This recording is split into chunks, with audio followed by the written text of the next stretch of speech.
Rock and roll rules, dude! How's it going, everyone? Welcome to Rock and Roll Tales from the Lady in Black. I'm your host, Lana.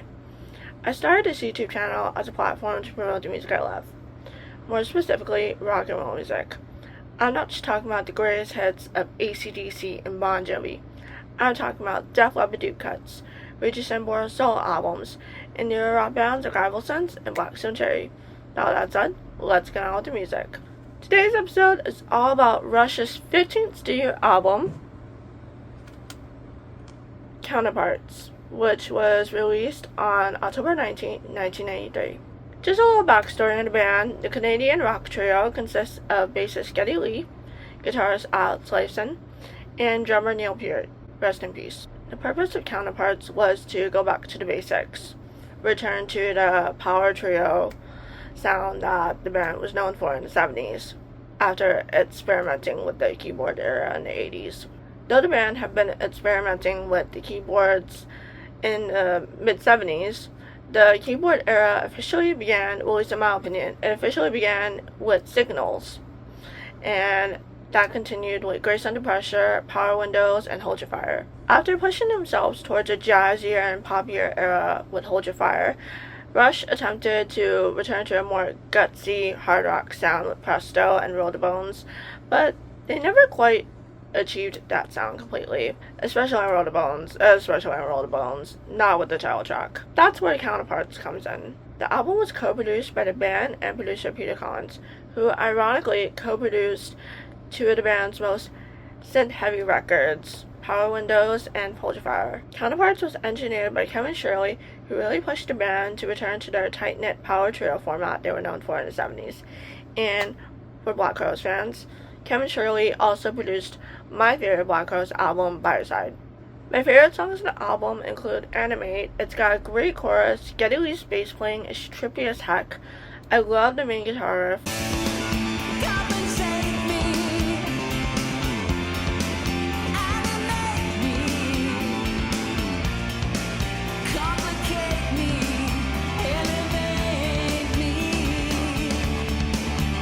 And I'm still learning about the whammy bar, so forgive me, but Alex Lifeson does some really cool guitar work with the whammy bar, adding a nice vibrato and throwing him some dive bombs in there.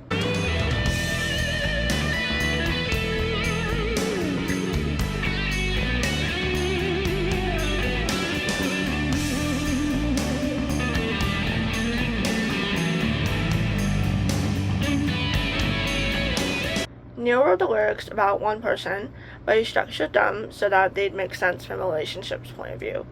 On the one hand, it's a love song, but on the other hand, it's about a male embracing his feminine traits without losing his masculinity. Stick It Out is one of my favorite Rush songs ever. It's got a catchy chorus, I love the backing vocals, it's got a dark and menacing riff from guitarist Alex Lifeson.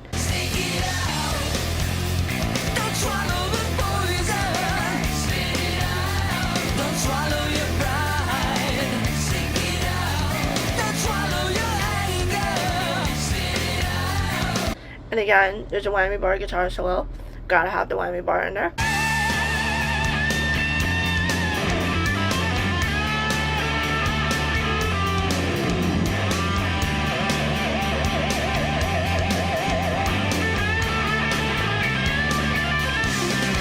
There's a duality to the song's message, which I really like. On a positive perspective, the song means to persevere until the very end. But on a negative perspective, the song means to suck it up in order to survive. Last year, I was going through a really rough time at work, and I actually listened to Stick It Out a lot. And the lyrics just really spoke to me. And like they always say, music is the best medicine. Alex Lifeson does some really cool acoustic guitar work on Nobody's Hero. And I think it's really cool just seeing how far he's come since the first album with the wild Led Zeppelin type of sound that was on the first record, and just seeing him experiment with new sounds, especially in the 80s, but going into the 90s with the acoustic guitars and the mandolin, that sort of thing. As the years went by, we drifted apart. When I heard that he was gone, I felt the shadow cross my heart. But he's nobody's hero, save the drowning child, cures the first verse was inspired by a gay man that Neil met in London he was friends with, but they drifted geographically, and he credits that man as being the reason why he didn't turn out homophobic. The second verse was inspired by a girl who was murdered in Neil's hometown and was the daughter of a family friend. The song touches upon the idea of having a role model, not necessarily a hero. So a role model can be a role model to someone, but not a role model to everyone else. That makes sense. Between Sun and Moon is very bluesy, which I really like. It's got a great groove. I love the instrumentation, and Getty sounds amazing on lead vocals. This is a fine place, shining face to face. Those bonfire lights in the mirror sky, the space between wondering why.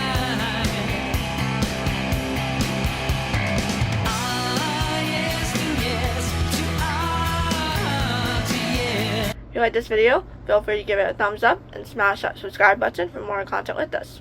I think Speed of Love is an absolutely beautiful song.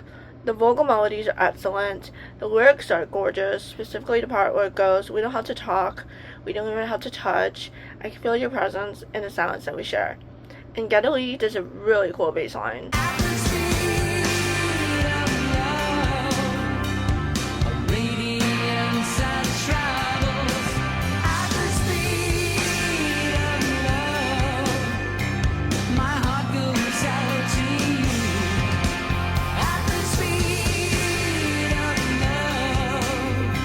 Leave That Thing Alone is instrumental, and I'm not really a fan of instrumentals, but Rush are one of the few bands that actually like the instrumentals.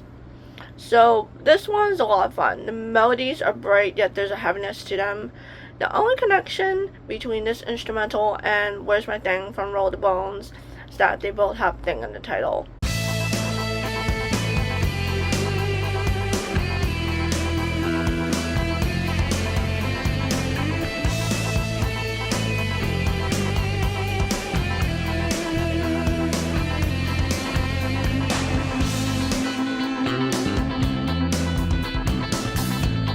Counterparts is another good one. Alex's guitar playing is incredible. It's got thick and menacing and piercing guitar that I love so much, and his guitar tone is amazing. Great instrumentation, and it's catchy in spots. I said if love is so transcendent, I don't understand these boundaries. She said, just don't disappoint me. You know how complex women are.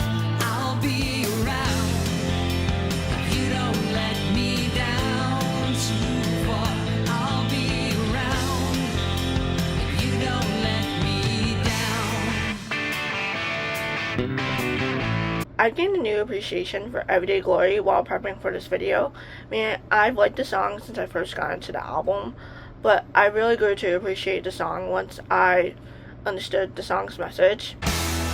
Everyday people, everyday shame, everyday promise, shut down in flames.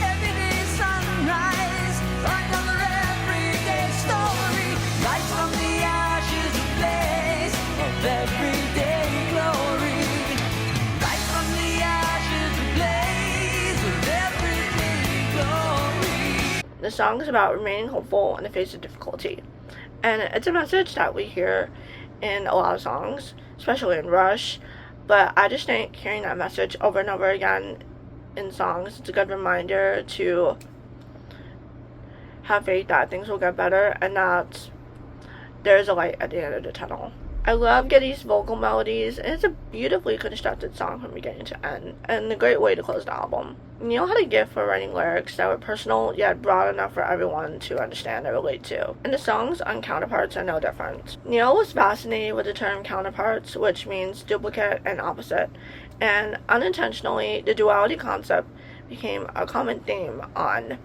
Counterparts. Kevin Shirley was so adamant in getting Rush to make a heavier sounding record with an old school feel, and I think that worked to the band's favor. Geddy Lee used a Fender bass, and Alex cut back on the reverb, which he used on previous records. Most importantly, after competing with the keyboards and synthesizers in the 80s, I'm glad Alex finally had the opportunity to shine once again as the incredible guitar player that he is. You know, just to let loose, have fun, and deliver some awesome fascinating riffs that he's capable of. Though the band would continue to use keyboards going forward, in fact, I think Vapor Trails was the first album since Crust of Steel where they didn't have keyboards. Nonetheless, Counterparts was the album that solidified the end of the keyboard era, and it was the closest thing Rush ever got to making a grunge album. Comment below your thoughts on Rush's Counterparts and let me know your favorite songs from the album. If you liked this video, feel free to give it a thumbs up and smash that subscribe button for more content like this. With all that said, take care, see you real soon, peace!